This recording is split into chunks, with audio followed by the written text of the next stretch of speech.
Halo semuanya, kamu pasti sudah tahu kalau menjalankan bisnis apotek itu adalah tugas yang serius.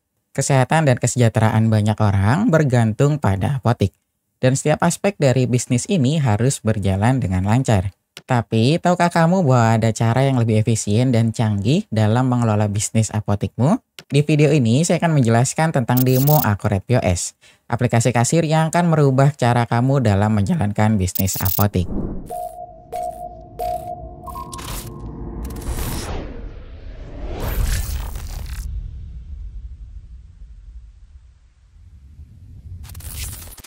Apotik adalah salah satu tempat penting dalam perawatan kesehatan masyarakat. Namun, manajemen stok obat yang buruk dapat berdampak negatif pada pelayanan pasien. Akurat POS adalah solusi yang dapat membantu apotik. Dengan fitur-fitur yang canggih yang dapat membantu kamu dalam mengelola stok obat menjadi lebih efisien. Nah, bagaimana Akurat POS dapat membantu apotik? Ayo kita mulai. Nah, sekarang saya udah ada di dalam database Akurat Online. Kenapa judul video ini demo Akret POS tapi saya malah buka Akret Online? Ya karena nanti Akret Online ini adalah bagian back office dari Akret POS. Jadi nanti beberapa settingan untuk Akret POS itu kamu bisa settingnya dari Akret Online. Jadi makanya saya buka pertama itu dari Akret Online dulu. Nah nanti baru kita untuk praktek transaksinya itu pakai Akret POS. Kayak gitu. Jadi nanti kamu sama-sama belajar nih dari awal. Jadi dari cara settingnya, terus nanti apa aja yang harus dimasukin, sampai nanti cara penginputannya. Jadi nanti kamu tahu dari video ini. Oke, sekarang kita langsung mulai aja. Jadi ini adalah tampilan untuk Akret Online. Jadi nanti di Akret Online itu sebenarnya kita udah punya fitur yang lengkap juga. Jadi nanti kita ada modul pengaturan, terus nanti ada modul perusahaan, modul buku besar, modul kas and bank, modul penjualan, pembelian, persediaan, aset tetap, sampai ke daftar laporan. Dan di sini juga kita ada modul untuk perpajakan. Kayak gitu. Nah, tapi kalau untuk bagian penjualan kan lebih mudah itu kalau kita pakainya aplikasi kasir ya. Nah, makanya Kred Online mengeluarkan aplikasi tersendiri untuk bagian penjualan, yaitu namanya Akret POS. Nah, bagaimana caranya untuk menggunakan Akret POS dan Akret Online untuk apotik? Oke, sekarang kita langsung mulai aja. Jadi ini kan udah di dalam database ya. Jadi pertama yang harus kamu lakukan itu sebenarnya kamu harus input master data terlebih dahulu ke Akret Online. Nah, master data itu nanti kita ada 5 jenis. Jadi yang pertama itu nanti ada daftar akun perkiraan, kemudian kita ada daftar barang dan jasa, terus kita ada daftar pelanggan, daftar pemasok, dan yang terakhir itu adalah kita ada daftar aset tetap. Dan itu nanti kamu bisa input ke dalam Akret Online. Tapi permasalahannya kan biasanya master data itu di tiap perusahaan kan pasti udah banyak ya. Nah, kalau kamu inputnya satu-satu kan itu udah agak repot. Nah, makanya nanti di Akret Online itu enaknya kita udah bisa import via Excel. Dan enaknya lagi nanti template itu udah disediain beserta nanti penjelasan di tiap kolomnya. Jadi nanti saya udah sebelumnya itu saya udah pernah buat video untuk download template master datanya. Nanti videonya saya taruh di atas, kamu tinggal tonton dan kamu bisa download templatenya. Nah, tapi untuk demo kali ini saya mungkin nggak praktek untuk import, jadi karena data yang nanti saya pakai itu nggak terlalu banyak, jadi nanti saya input satu-satu aja biar lebih gampang. Nah, kalau gitu kita mulai aja. Jadi nanti saya masukin beberapa data yang dibutuhkan dulu. Nah, pertama nanti mungkin saya inputnya itu ke akun perkiraan. Jadi kita buka ke akun perkiraan di sini, kita buka modul buku besar, terus nanti kita ada fitur akun perkiraan. Nah, nanti kalau kamu buat database Akurat Online itu, kamu udah disediain sebenarnya akun perkiraan dari Akurat Online. Nah, kayak gini. Nah, untuk akun perkiraan di sini juga sebenarnya udah lengkap banget. Kayak gini. Nanti udah disediain. Nah, tapi akun perkiraan ini kamu masih bisa fleksibel nih. Jadi kamu masih bisa untuk edit, terus nanti kamu bisa hapus lagi, terus atau kamu bisa nambah lagi. Kayak gitu. Nah, nanti kamu bisa sesuaikan aja. Jadi data yang di sini kamu nggak harus ngikutin 100%. Jadi nanti kamu bisa masih atur lagi sesuai dengan kebutuhan. Nah, pertama mungkin yang karena kita nanti pakai buat transaksi ya. Di sini kan akun kas and banknya masih kosong nih. Saya akan masukin saldonya dulu, nanti kita pakai untuk transaksi di sini. Contoh kita masukin 100 juta. Nah, kemudian kita simpan. Nah, nanti kalau kamu udah simpan dia langsung nambah di sini ke akun banknya.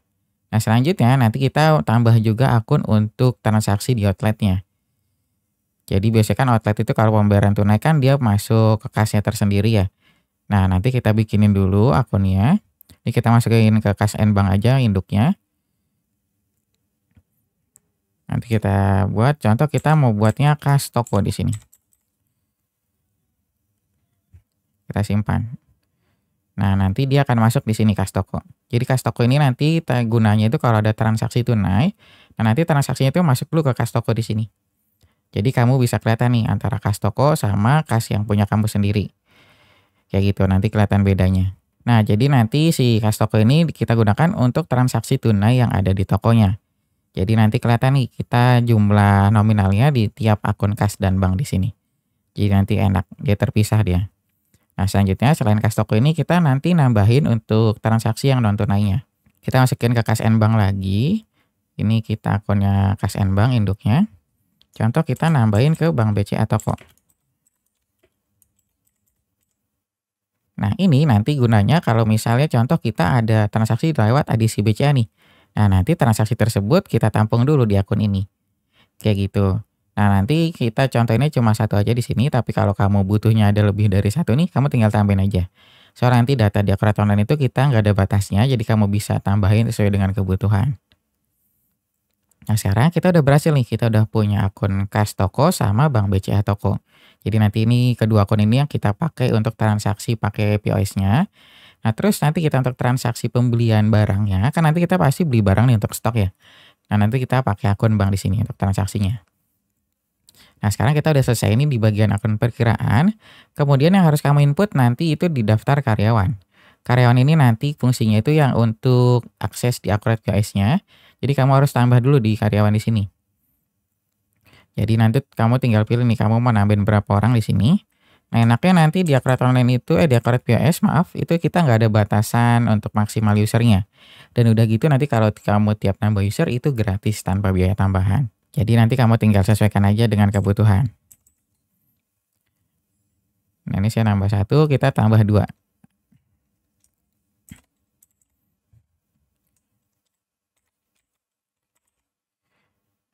Nah, ini kita simpan. Nah, jadi kita udah punya 2 karyawan. Nah, yang pertama ini kita ada Tri, ini jabatannya sebagai SPV. Yang kedua kita ada yang namanya Bowo, ini kita jabatannya sebagai kasir. Kayak gitu. Nah, ini kita udah punya karyawan sama akun perkiraan. Nah, kemudian yang harus kita lakukan itu adalah kita masukin barang dan jasanya yang akan kita jual. Nah, untuk input barang dan jasanya, nanti kita masuknya itu ini saya close dulu sebentar. Ini kita masuknya ke modul persediaan di sini. Nah, nanti kita ada fitur barang dan jasa. Nah, sekarang kita klik aja di sini. Nah, nanti di sini kamu tinggal input nih, barang dan jasa apa aja yang kamu pakai untuk transaksi penjualan dan pembelian. Nah, kan sekarang kita demonya itu tentang apotik. Jadi otomatis nanti kita berkaitannya dengan obat-obatan. Nah, sekarang kita tinggal masukin aja namanya itu apa aja. Contoh kita ada obat A nih, pertama. Nah, terus nanti di obat A ini kita pilih nih kategorinya. Nah, kayak gini. Kategori barang ini nanti kamu bisa pakai untuk filter di laporan juga. Nanti kamu bisa sesuaikan. Contoh nanti kamu pengen bikin kategorinya itu ada yang sirup, terus nanti ada yang tablet, ada yang kapsul. Nah, itu kamu bisa sesuaikan. Atau kamu bisa masukin per merek atau per brand. Nanti kamu bisa masukin juga di sini. Ini karena saya nggak pakai kategori, saya isi umum aja di sini. Nah, selanjutnya kita ada jenis barang. Jenis barang di sini kita ada 4 macam. Pertama kita ada yang jenisnya itu persediaan.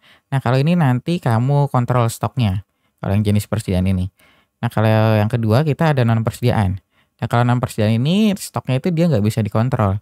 Jadi ketika kamu beli barangnya itu nanti langsung masuk ke beban dan biaya. Nah, selanjutnya kita ada yang jasa. Ini nanti kalau kamu pakai jasa atau jual jasa. Nah, yang keempat kita ada grup jenis barangnya. Nah, grup ini nanti kita bisa gunakan untuk produk bundling. Contoh nanti kamu misalnya kamu jual paket nih. Contohnya seperti parcel ya. Contoh kamu beli obat A itu nanti kamu dapat obat B dan obat C. Kayak gitu. Nah, nanti kamu bisa pakai yang jenis barang itu grup. Jadi nanti kamu bisa gunakan seperti kamu nanti jual parcel atau produk bundling. Nah, karena ini nanti stok yang kita kontrol, jadi kita pilihnya itu yang persediaan di sini. Nah, sekarang kita masuk yang selanjutnya. Ini kita ada kode barang, nanti kamu bisa input manual atau otomatis. Nanti kalau kamu mau isi otomatis, kamu bisa buat template-nya terlebih dahulu. Jadi nanti nomornya itu akan running otomatis. Nah, nanti buat template-nya dari fitur modul pengaturan, kita di sini ada fitur penomoran. Nah, nanti kamu bisa atur penomoran itu dari fitur ini. Nah, selanjutnya kita juga bisa masukin barcode. Kalau nanti kamu pengen pakai barcode scanner, kamu bisa masukin di sini kode barcode-nya. Terus nanti satuannya juga kita bisa pilih di sini. Ini nanti kamu bisa tambah satuannya di sini ya. Nah, udah gitu enaknya nanti di Akurat Online itu kita juga udah bisa multi satuan. Jadi contoh kamu jual obat A nih, kita ada satuannya itu pieces. Nah, kemudian nanti di atasnya kita ada box nih contohnya. Satu box itu nanti ditanya nih, satu box itu berapa pieces? Contoh isinya 10 pieces kayak gini. Nah, nanti kita enaknya di akurator online itu ada kayak gini. Nah, ini kita isi kayak gini aja multi satuan. Nah, kemudian kita di sini ada informasi lainnya. Nah, bagian informasi lainnya ini nanti biasanya digunakan di bagian apotik. Contohnya sekarang kita klik aja aktifkan di sini. Nah, nanti ini akan muncul nih. Kita bisa pakai nomor seri atau nomor unik atau nomor produksi. Nah, biasanya kalau untuk apotek itu kan dia pakainya nomor produksi ya. Nah, nanti di sini kamu juga bisa pakai tanggal kadaluarsa. Nah, enaknya di situ kenapa sih bilangnya informasi ini nanti dipakai di apotik, karena nanti di sini kamu bisa pakai tanggal kadaluarsa. Jadi nanti kamu bisa kontrol juga. Nah, ini kan udah selesai nih, sekarang kita masuk ke tab yang selanjutnya. Tab selanjutnya adalah tab untuk penjualan dan pembelian. Jadi di sini nanti kita isinya itu informasi penjualan dan informasi pembelian. Nah, pertama nanti kita ada default diskon dan default harga jualnya. Nah, karena kita pakai multi satuan ya, jadi di sini harganya itu ada dua nih, harga jual satuannya. Ada yang per pieces sama per box. Kalau kita hapus di sini, nah nanti di sini juga akan berubah. Jadi cuma satu aja. Sekarang kita tambah aja di sini untuk contoh. Ini 10 pieces. Nah, kita masukin harga jualnya berapa? Contoh kita kalau harga jualnya tuh satu piecesnya tuh 10.000. Terus kalau kita isi per box itu harganya jadi 90.000 contohnya. Oh, jadi 100.000 aja, maaf. Nanti biar gampang. Nah, nanti untuk informasi pembelian kamu bisa isi sesuai dengan kebutuhan. Nanti kamu bisa input pemasok utama, satuan beli, harga beli, minimum beli, sampai ke PPN-nya. Nanti kamu tinggal sesuaikan aja. Nah, terus nanti di akret online itu juga ada harga grosir di sini. Kamu bisa nerapin harga grosir. Cuma nanti biasanya itu kan kalau di apotik dia nggak pakai harga grosir ya, mungkin nggak kepake. Tapi kalau kamu misalnya apotik terus pakai harga grosir juga, nah nanti kamu bisa pakai fitur ini. Nah, untuk penjelasan harga grosir saya sebelumnya juga udah pernah buat video, nanti videonya saya taruh di atas. Kamu tinggal klik aja untuk nonton penjelasan tentang harga grosir di akret online. Nah, sekarang ini kita udah selesai, ini saya nonaktifkan dulu. Kemudian kita ada tab selanjutnya, ini ada tab stok. Kalau kamu pengen masukin saldo awal, kamu bisa input di sini. Terus nanti kita ada tab akun, ini nanti untuk akun perkiraan yang bergerak sesuai dengan transaksi barang tersebut. Nanti di sini ada akunnya, ini ada akun-akun penampungnya.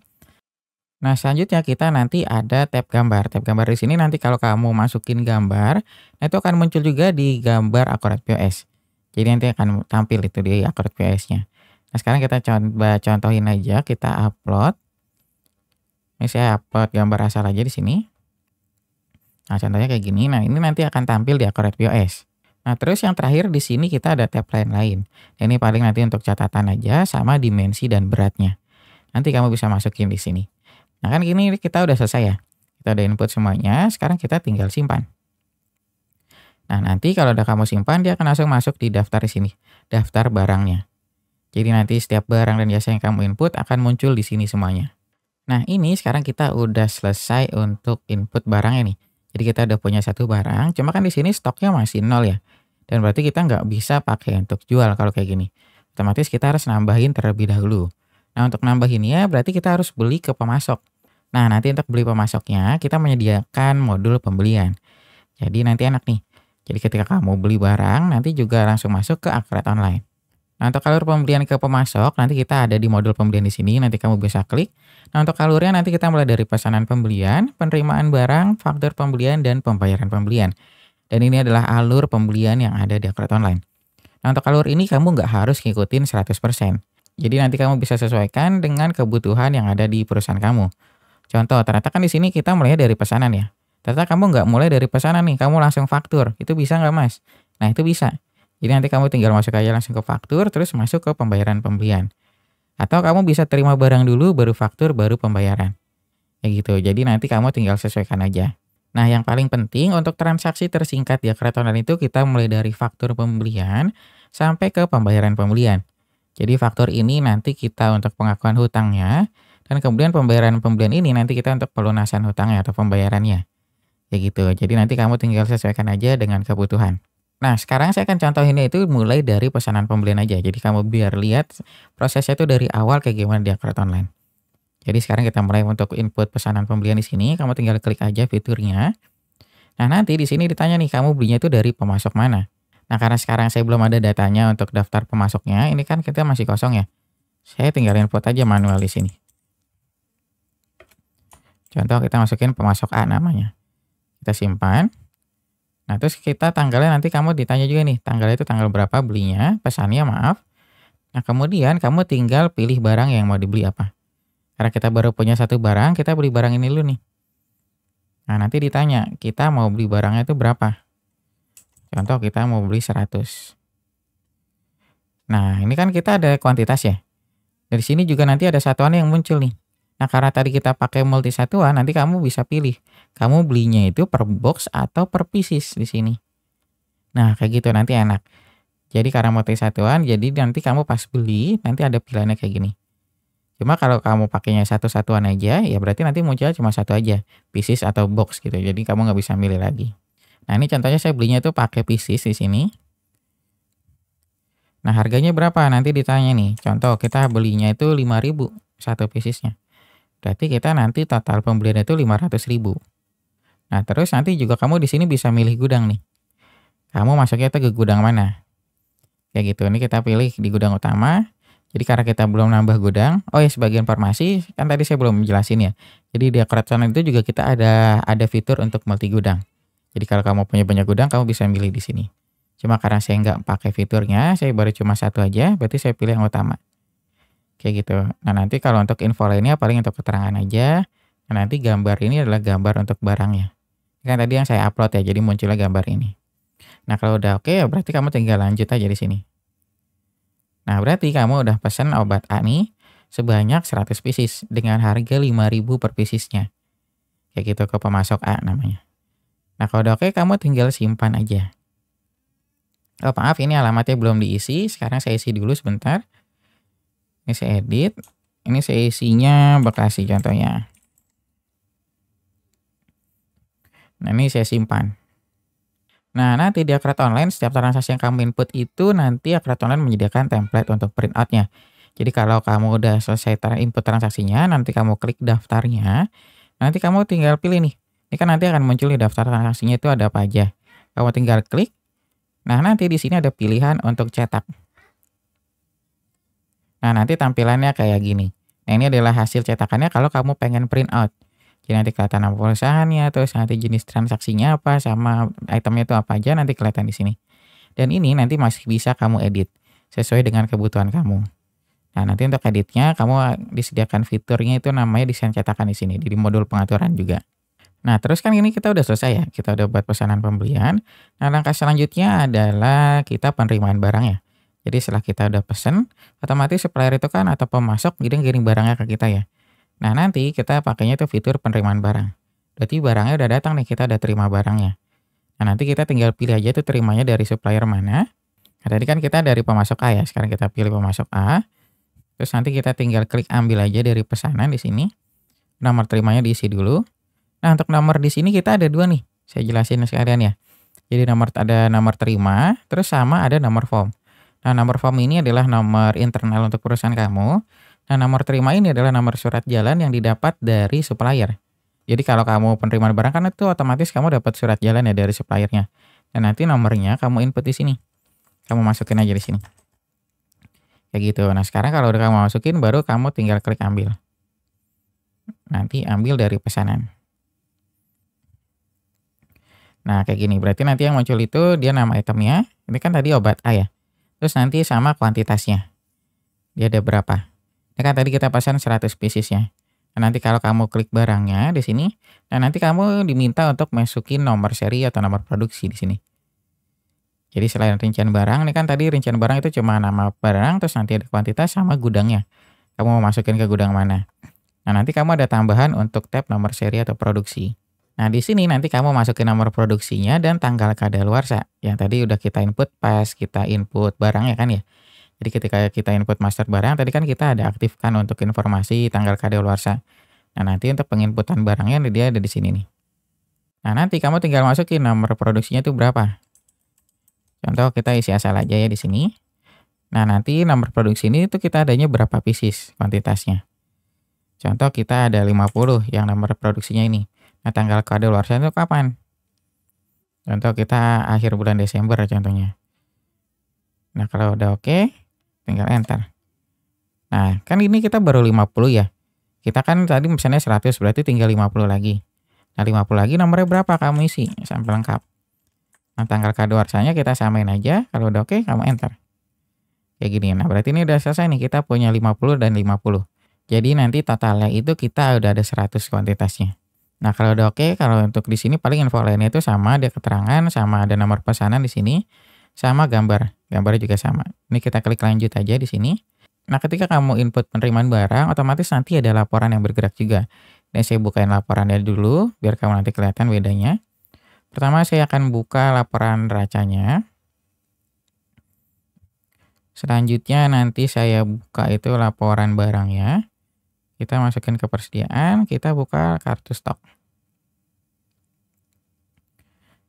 Nah, sekarang saya buka juga sekalian laporan utangnya. Jadi nanti kelihatan. Kayak gitu. Nah, sekarang kita udah selesai. Ini kita udah ada buka laporan. Nah, sekarang kita tinggal simpan transaksinya. Nah, kita buka lagi di daftar laporan. Nah, di neracanya kan ini kita masih kosong ya. Baru ada akun, ada nominalnya itu di akun bank aja di sini. Nah, kalau kita refresh, nah nanti dia akan bertambah nih nilai persediaannya. Karena kan tadi kita udah nerima barang ya, barang masuk. Nah, udah gitu kita ada hutang pembelian belum ditagih. Nah, ini karena kita udah nerima barang sebanyak 500.000, tapi kita belum dikirim faktur. Jadi kita baru nerima aja. Makanya dia namanya itu hutang pembelian belum ditagih. Nah, nanti setelah kita udah nerima faktur, baru nanti dia akan berubah jadi utang usaha di sini. Dia akan naik ke atas. Nah, untuk kartu stoknya, kamu bisa lihat juga di sini. Nah, ini kan kita masih kosong nih. Nah, kalau kita refresh, nah nanti kan nambah. Kita ada penerimaan barang dengan nomor transaksi sekian, itu dari pemasok A sebanyak 100. Kita ada kuantitas akhirnya itu 100 di gudang utama.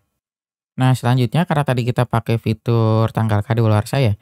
Jadi selain kartu stok, nanti kamu juga bisa lihat untuk stok tanggal kadaluarsanya. Nanti kita pilihnya itu di laporan gudang di sini. Terus kita pilih yang stok nomor seri dan produksi. Nah, nanti kamu tinggal pilih kamu mau lihat barang apa. Kamu tampilkan, nah nanti kelihatan nih. Oh, kita dari nama barang yang obat A ini kan kelihatan nih kode barangnya. Terus kita ada nomor produksinya nih sekian-sekian nih. Dengan kuantitasnya sekian nanti kelihatan. Nah, nanti kelihatan juga tanggal kadaluarsa sama sisa harinya. Nanti akan muncul di sini semuanya. Nah, jadi nanti kamu enak banget kamu bisa kontrol stoknya, terus nanti juga kamu bisa kontrol tanggal kadaluarsanya. Jadi nanti bisa sekalian. Nah, terus ini kan kita udah ya, ini kita selesaiin aja. Ini kita kan tadi udah penerimaan barang. Nah, selanjutnya kita alurnya itu ke faktur pembelian. Nah, faktur pembelian ini nanti kita untuk pengakuan hutangnya. Sekarang kita tinggal pilih dari pemasok mana. Nah, nanti kita tinggal klik aja ambil. Kita ambil itu dari penerimaan. Kita pilih di sini. Nah, ini kan udah kelihatan nih, kita ada obat A sebanyak 100 dengan total harga 500.000. Nah, di faktur pembelian ini juga kita nanti ada dua nomor nih. Kita ada nomor form sama nomor faktur. Jadi nomor form ini yang untuk internal, nah nomor faktur ini nanti digunain itu dari invoice yang kita dapat dari supplier. Nanti kamu tinggal isi di sini, kita isi asal aja. Nah, sekarang kita udah selesai, baru kita simpan. Nah, karena kita udah masukin faktur pembelian, otomatis nanti utang kita akan bertambah. Pertama kita liatin neraca dulu. Neraca kan kita ini masih hutang pembelian belum ditagih ya. Sebanyak 500.000 nilainya. Kalau kita refresh nanti dia akan berubah jadi utang usaha. Sebanyak 500.000. Nah, kalau kita lihat nih kartu stok kita nggak ada yang berubah lagi. Kita cek di faktur belum lunas. Ini kan tadi kita masih 0, masih kosong nih. Kalau kita refresh nanti akan muncul. Karena kita baru input faktur pembelian. Nanti akan muncul di sini utang kita senilai 500.000. Nah, terus cara kita ngelunasinnya gimana? Nah, ngelunasinnya gampang. Kita masuk ke alur yang selanjutnya. Ini saya close dulu. Kita masuk ke modul pembelian, terus pilih fitur pembayaran pembelian. Nah, di sini nanti untuk pelunasan hutang ke supplier. Jadi nanti kamu tinggal masukin pembayaran itu kemana. Terus nanti kamu bayar itu pakai akun apa. Ini karena saya ada uang itu di akun bank, berarti saya masukin yang bank di sini. Nah, kita tinggal klik ambil aja di sini. Nah, nanti kelihatan nih, oh kita punya utang 500.000. Kayak gitu. Nah, kita punya utang 500.000. Nah, terus biasanya di sini kita ada pertanyaan nih, ini bisa bayarnya parsial dulu atau enggak, Mas? Nah, ini bisa. Nanti kalau kamu bayarnya parsial, kamu tinggal klik lagi aja di sini. Terus kamu edit nilainya. Atau kamu mau bayar 300.000 dulu. Ya udah kamu tinggal klik aja 300.000, baru hitung nilai pembayaran. Baru habis itu kamu tinggal simpan. Nah, nanti di daftar laporannya yang di faktur belum lunasnya kalau kamu refresh, nanti utangnya juga sisa 200.000. Jadi total awal 500, sekarang tinggal 200.000. Nah, kalau kamu pengen lunasin ya berarti nanti kamu balik lagi aja di sini. Terus kamu tinggal ambil. Terus hitung nilai pembayaran. Nah, nanti di laporannya karena utang kamu udah lunas, di sini akan kosong. Terus nanti di laporan racanya utang usahanya juga akan kosong. Kayak gitu. Nah, terus kalau kamu input lagi, nanti dia udah nggak ada transaksinya. Karena transaksi utangnya, utang kita ke pemasok tersebut udah lunas. Jadi di sini tulisannya belum ada data. Nah, berarti sekarang kita udah selesai nih untuk pembayaran utangnya. Nah, untuk alur pembelian juga kita udah selesai semuanya penjelasannya. Ini stok kita juga udah bertambah. Ini kan tadi kosong ya. Kalau kita refresh ini akan bertambah. Ini saya close dulu sebentar. Nah, sekarang kita akan praktek untuk input transaksi penjualannya. Nah, karena kita transaksi penjualan itu kita pakai Accurate POS. Nah, pertama kita harus install dulu Accurate POS-nya. Nah, untuk install itu gampang banget. Kamu tinggal masuk ke modul pengaturan, pilih Accurate Store di sini. Nah, terus nanti pilih Accurate POS. Kamu tinggal klik, terus kamu tinggal klik install aplikasi. Nah, kamu klik install lagi. Nah, nanti kalau udah berhasil tulisannya kayak gini. Kalau kamu oke, nanti kamu langsung masuk ke settingan Accurate POS. Nah, nanti tampilannya kayak gini untuk settingan Accurate POS. Nah, sekarang kita langsung mulai aja untuk settingan Accurate POS-nya. Nah, untuk tampilan awal kan dia kayak gini nih. Nah, nanti ada beberapa tab yang harus kamu isi. Pertama nanti ada tab info utama, terus nanti ada tab info lainnya, nanti ada juga ada karyawan dan hak, sampai nanti yang terakhir itu kita ada penomoran. Nah, ini nanti kamu harus isi kalau kamu pengen pakai Accurate POS. Nah, pertama kan kita nanti masukin dulu nih info utama. Jadi kamu ditanya nih akun pembayaran itu kamu pakai apa? Nah, akun pembayaran ini nanti digunakan kalau ada transaksi dia menggunakan tuh tunai. Jadi nanti tipe transaksinya itu kan dia tunai. Terus nanti kalau ke transaksinya itu tunai, kamu masuknya tuh ke akun mana? Nah, makanya tadi kita buat kas toko itu nanti digunakan untuk di sini. Nanti kamu tinggal pilih aja kita ke kas toko. Jadi ketika ada transaksi ini ada pelanggan beli ke toko kamu itu masuknya ke toko di sini, ke kas toko, maaf. Nah, terus nanti kita ditanya juga nih pembulatan transaksinya itu kayak gimana? Pembulatannya itu ke bawah atau ke atas? Terus kamu tinggal pilih satuannya. Ini saya pilih ratusan. Nah, terus nanti akun pembulatannya itu apa? Karena tadi saya nggak buat akun khusus untuk pembulatan, berarti nanti saya pakai yang di sini aja yang udah ada. Nah, nanti tinggal kamu pilih aja di sini. Ini contohnya saya pakai beban di luar usaha lainnya aja di sini. Nah, terus kalau kamu ada selisih ketika dikembalikan saat retur, kamu masuknya itu kemana akunnya? Ini saya isi asal aja di sini. Nah, terus nanti ada pajak transaksi juga. Kamu bisa checklist atau enggak. Nah, kemudian nanti ada kategori barang. Di sini pilihannya ada semua kategori atau sebagian. Nanti kamu tinggal sesuaikan. Pastinya kan dia kebanyakan semua kategori. Karena semua kategori kan pastinya pengen kamu jual ya. Nanti kamu tinggal pilihnya yang semua kategori. Nah, terus nanti gudang stoknya itu kamu pengen pakai gudang yang mana untuk penjualannya. Ini kamu tinggal pilih. Kita kan ada gudang utama ya. Kamu pilih ke gudang utama. Terus nanti ada fitur opsional. Fitur opsional di sini nanti kita ada simpan sebagai draft. Terus nanti bisa ubah harga jual. Nanti juga bisa diskon manual atau barang. Nah, nanti di sini kita yang terakhir itu ada menggunakan tipe penjualan. Nah, cuma mungkin kalau yang tipe penjualan ini kita nggak pakai. Nanti ini mungkin dipakai itu kayak resto atau cafe, nanti pakainya itu yang tipe penjualan di sini. Nah, ini udah oke semua. Sekarang kita masuk ke tab yang selanjutnya. Kita masuk yang ke tab kedua. Nah, tab kedua di sini nanti dia itu untuk info lainnya. Nanti ada service charge di sini, kamu bisa sesuaikan. Dan nilai tetap dan persentase. Terus nanti ada kategori pelanggan. Ini kalau kamu nanti pakai harga grosir. Nah, kamu bisa pakai di sini atau harga member. Kamu bisa tambahin di sini. Nah, selanjutnya kita ada departemen penjualan. Ini kita nggak ada, jadi kita kosongin aja. Nah, kemudian kita ada pengecekan stok. Jadi nanti kalau kamu punya multi gudang, kamu bisa masukin gudang semuanya di sini. Jadi ketika transaksi, kamu bisa ngecek nih stoknya. Oh, barang ini adanya tuh di gudang mana? Nah, nanti kelihatan. Jadi nanti kamu tinggal tambah-tambahin aja di sini. Cuma karena saya ada satu, berarti saya pakainya gudang utama aja di sini. Nah, terus kita ada pembatasan stok. Pembatasan stok di sini kita ada 3 macam. Pertama ada tidak ada pembatasan, kedua ada beri peringatan jika stok tidak cukup, dan yang terakhir kita ada batasi stok jika tidak cukup. Nanti kamu tinggal pilih aja, ini kita yang tidak ada pembatasan aja di sini.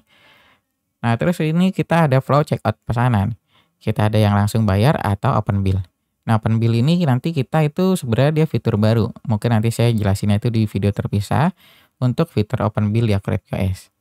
Nah, ini udah selesai. Sekarang kita masuk ke tab yang berikutnya.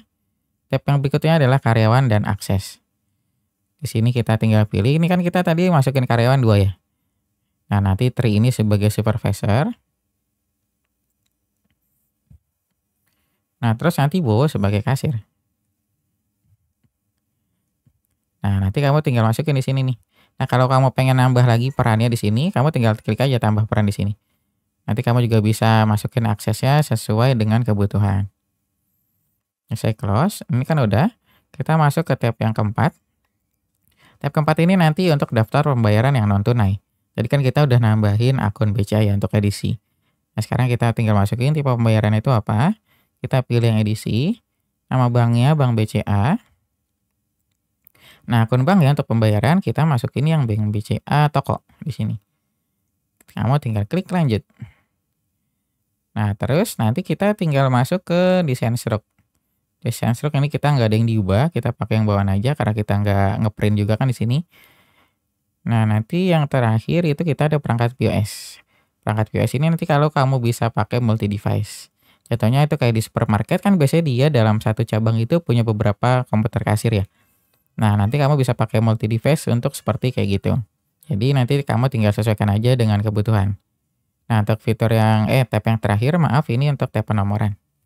Kayak gitu. Nah, ini kalau udah, ini kan udah selesai semua ya. Kamu tinggal simpan. Nah, kalau kamu udah simpan, nanti kamu akan diarahin, dia nanti tampilannya kayak gini nih. Kamu akan dikasih scan untuk QR code sama nanti kode outlet. Nah, ini nanti digunakan untuk menghubungkan Acroad Online dengan AcroAdVS. Berarti ini settingan di AcroAdVS ini udah oke. Nah, sekarang saya akan buka AcroAdVS-nya terlebih dahulu. Nah, ini adalah tampilan awal di AcroAdVS. Jadi AcroAdVS itu kan sebenarnya dia aplikasi kasir yang berbasisnya tuh Android. Cuma karena saya untuk kebutuhan demo, jadi saya tetap bukanya di laptop tapi pakai emulator Android. Tapi kalau kamu untuk gunakan di bisnismu, saran saya jangan pakai emulator. Jadi kamu harus tetap pakai device Android untuk akses AcroAdVS. Takutnya nanti kalau kamu pakai emulator, dia kan nggak terlalu stabil ya. Takutnya nanti muncul error atau tiba-tiba nanti terputus. Yang nanti itu ganggu banget untuk transaksi harian di perusahaan kamu. Jadi saran saya tetap kamu pakai device Android aja. Nah, untuk tampilan awalnya dia kayak gini. Nah, nanti kamu akan diminta nih untuk hubungkan Acroad Online. Nah, kalau kamu klik, nanti ditanya nih, kamu mau pakai scan QR code atau kamu pakai input kode manual. Nah, ini nanti dimasukinnya tuh kayak gitu. Kamu tinggal salin aja. Kalau kamu pakai scan QR code, kamu tinggal scan aja kodenya di sini. Ini kita pakai kode manual aja. Nah, nanti dia langsung connect kayak gini. Kita mulai data baru. Nah, dia lagi proses penarikan data. Nah, nanti dia kalau udah berhasil tulisannya kayak gini. Kamu tinggal klik lanjutkan. Nah, nanti tampilannya kayak gini nih kalau kamu udah masuk. Jadi nanti ada user yang akses AcroAdVS. Karena tadi saya masukinnya cuma 2 ya, jadi nanti di sini muncul ada 2. Ada Bowo sebagai kasir sama Tri sebagai supervisor. Nanti kamu tinggal pilih aja kamu pakai mana. Nah, karena sekarang kita untuk akses yang pertama kali, jadi ketika kamu login nih, kamu pilih usernya, nanti kamu akan diminta untuk pembuatan PIN kayak gini. Nah, ini nanti kamu tinggal pilih aja. Nah, pembuatan PIN ini dia harus dilakukan oleh usernya. Jadi nggak boleh dilakukan oleh orang lain. Ini kamu tinggal masukin PIN-nya itu berapa. Nah, kalau udah berhasil, kamu tinggal mulai save. Nanti kamu ditanya nih, masukin modalnya berapa, klik lanjut. Nah, ini tampilannya kayak gini kalau kamu udah berhasil login. Nah, untuk fitur-fiturnya dia nggak terlalu banyak sebenarnya di AcroAdVS, tapi dia udah cukup banget untuk transaksi harian. Jadi di sini nanti ada fitur untuk pesanan baru. Pesanan baru itu kayak gini tampilannya. Dia untuk input transaksi. Terus nanti kita ada riwayat penjualan di sini. Terus ada open bill. Nah, ini open bill yang fitur baru yang nanti saya akan terangin di video terpisah. Terus nanti ada untuk pencatatan biaya, daftar pelanggan, daftar karyawan, dan yang terakhir itu kita ada laporan. Ya sudah, fiturnya itu singkat aja di sini. Jadi nggak terlalu banyak. Nah, tapi enaknya AcroAdVS itu dia terintegrasi dengan Acroad Online. Yang dimana Acroad Online itu kan dia software akuntansi online yang terbaik nih untuk saat ini. Jadi nanti ketika kamu input transaksi di sini, itu nanti akan masuk ke laporannya di Acroad Online. Jadi enak banget, dia nanti langsung terintegrasi. Jadi nanti Acrobat POS bisa kamu gunakan di bagian depan nih, bagian front office, bagian kasirnya. Nah, nanti di back office-nya kamu pakai Acrobat Online. Jadi nanti saling berkesinambungan antara keduanya di sini. Nah, sekarang kita tes aja untuk input transaksi. Kita masuk ke pesanan baru di sini. Nah, nanti tampilannya kayak gini. Jadi semua barang yang kamu punya, yang kamu jual akan muncul di sini sebenarnya. Cuma karena saya baru punya satu, ini munculnya cuma satu di sini. Jadi kita ada obat A. Nah, untuk transaksinya nanti kamu tinggal input aja barang apa yang dibeli oleh pelanggan. Kamu tinggal klik di sini. Nah, nanti ditanya nih, kamu kuantitasnya itu mau belinya berapa pelanggan ya. Kamu tinggal masukin. Nah, terus nanti kamu satuannya juga dipilih. Karena tadi kan kita pakai multi satuan nih untuk obat A ya. Jadi nanti ada box sama pieces. Kamu tinggal sesuaikan. Kayak gini. Nah, terus tadi kan kita juga bisa cek stok barang ya. Nah, nanti cek stok barangnya tuh di bawah sini. Kamu tinggal klik karena mau cek stok, nah nanti muncul. Oh, di gudang utama ada 100. Kalau kamu multi gudang dan kamu masukin semuanya, nanti dia muncul di bawah sini semuanya. Nanti kita kembali. Nah, kita lihat ke atas lagi. Nah, ini kan kita udah masukin nih. Kuantitasnya berapa? Ini contoh kita beli 5 deh penjualnya. Pembeli pelanggan ya, maaf ya. Nah, sekarang kesatuannya kita pilih pieces. Nah, terus karena tadi kita pakai nomor produksi ya untuk tanggal kadaluarsa, maaf. Nah, nanti di sini ketika penjualan kamu juga diminta untuk input nih. Barang yang keluar itu apa aja nomornya. Contoh ternyata barangnya ini yang keluar nomor produksi yang ini nih, yang tanggal kadaluarsa ini contohnya. Kamu tinggal klik aja di sini. Nah, kuantitasnya berapa? 5 ini. Nah, kalau kamu nanti ketika transaksi ternyata nomornya itu sebagian beda. Contoh kan ini, saya contohnya tuh yang 5 ini dia nomornya sama ya simulasinya. Nah, ternyata yang nomor ini dia yang keluar tuh cuma 2 nih. Kayak gini. Nah, terus yang 3 lagi nomor mana? Nanti ditanya nih. 3 lagi nomor yang ini. Kayak gitu. Jadi nanti bisa kamu tambahin. Nah, terus nanti di sini paling untuk yang bawahnya kita ada tenaga penjual, terus sama diskon, sama ubah harga, sama catatan yang terakhir. Paling itu aja nanti yang ada ketika kamu transaksi penjualannya. Terus kalau udah kamu tinggal simpan di sini. Nah, nanti kelihatan nih, oh kita udah jual obat A, totalnya itu 50.000, terus nanti nomornya ini. Kelihatan nih nomor produksinya. Nah, terus nanti kalau udah kamu tinggal klik bayar di sini. Nah, kalau kamu udah masuk ke pembayaran di sini, kamu nanti ditanya nih kamu bayar pakai tunai, non tunai atau split bill. Nanti ditanya nih. Nah, contoh pelanggannya mau bayar tunai, berarti nanti kamu tinggal pilih aja tunai di sini. Terus nanti ditanya nih nominal pembayarannya itu pakai uang berapa.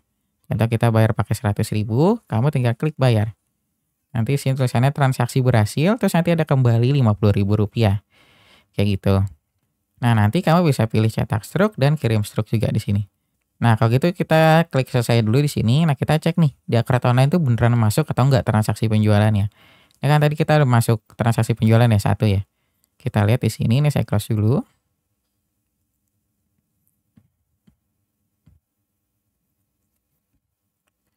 Nah, sekarang kita buka di modul penjualan. Nah, kita ada fitur faktur penjualan di sini.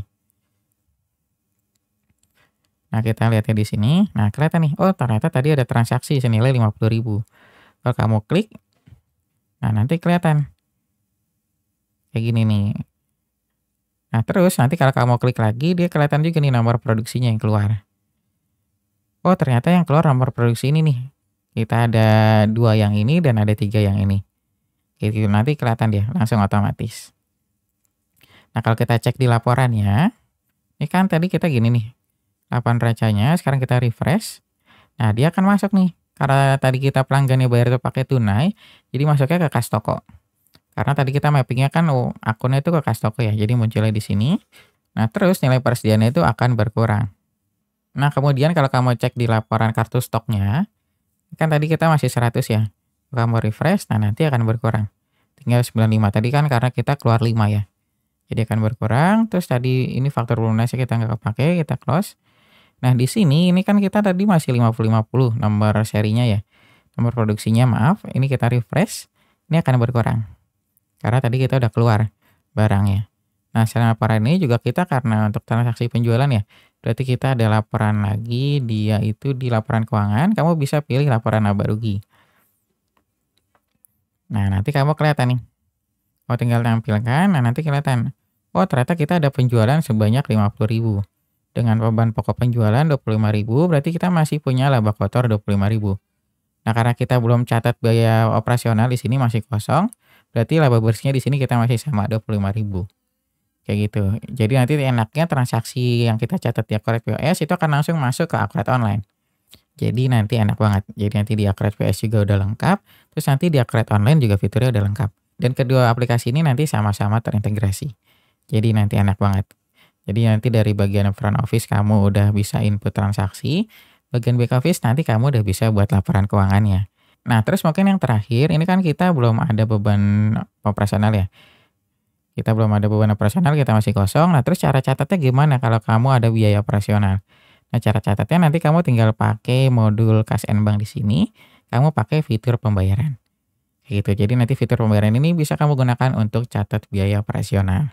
Nah, mungkin sampai sini aja penjelasan yang bisa saya berikan tentang penggunaan Akurat POS dan Akurat Online untuk apotik. Akurat POS adalah inovasi terbaru dalam manajemen apotik. Dengan fitur-fitur canggihnya, kamu dapat mengelola stok obat dengan lebih efisien, meningkatkan kualitas pelayanan kepada pelanggan, dan mengoptimalkan kinerja bisnismu. Jadi, jika kamu ingin menjalankan bisnis apotik menjadi lebih efisien, tidak ada pilihan lain selain menggunakan Akurat POS. Jika kamu butuh penjelasan lebih lanjut tentang Akurat POS, saya menyediakan fasilitas konsultasi online gratis. Saat konsultasi, kamu akan dijelaskan tentang fitur apa aja yang ada di Akurat POS, terus nanti kamu juga akan dijelaskan tentang penerapan Akurat POS sesuai dengan kebutuhanmu, dan yang terakhir nanti menjelaskan atau menyelesaikan kendala apa aja yang terjadi pada pembukaan kamu sebelumnya. Dan yang paling penting, konsultasi ini gratis. Tapi gratisnya ini hanya untuk orang yang belum berlangganan Akurat Online dan yang khusus menonton video ini. Jika kamu berminat, silakan klik link yang ada di kolom deskripsi. Daftar sekarang karena kuotanya terbatas. Nah, mungkin sampai sini aja penjelasan yang bisa saya berikan tentang demo Akurat POS untuk apotik. Jika kamu ada pertanyaan lainnya, kamu bisa langsung tulis di kolom komentar. Terima kasih sudah menonton video ini sampai selesai. Sampai jumpa di video selanjutnya.